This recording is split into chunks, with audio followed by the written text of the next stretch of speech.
Nel 2050 in Veneto si rischia che il rapporto tra lavoratori attivi e pensionati sia di 1 a 1, vale a dire che una singola pensione debba trovare copertura dai versamenti di un unico lavoratore e questo sarebbe semplicemente impossibile. A lanciare l'allarme da Treviso il nuovo direttore regionale dell'INPS Filippo Pagano, 49 anni, originario di Lecco, proveniente dalla direzione generale, succeduto il 1° gennaio al trevigiano Antonio Pone.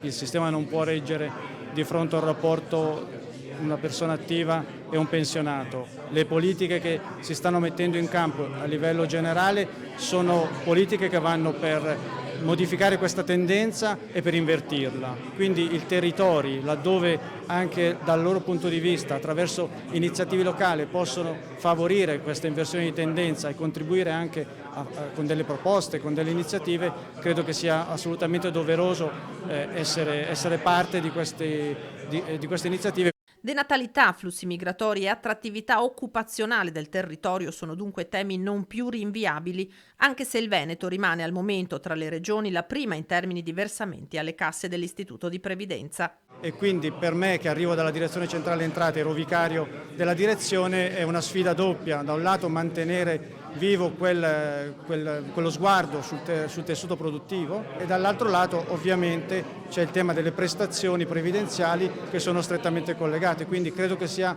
il Veneto anche da questo punto di vista un laboratorio importante e sono convinto che si potrà fare bene. Una doppia sfida che Pagano è determinato ad affrontare con fermezza.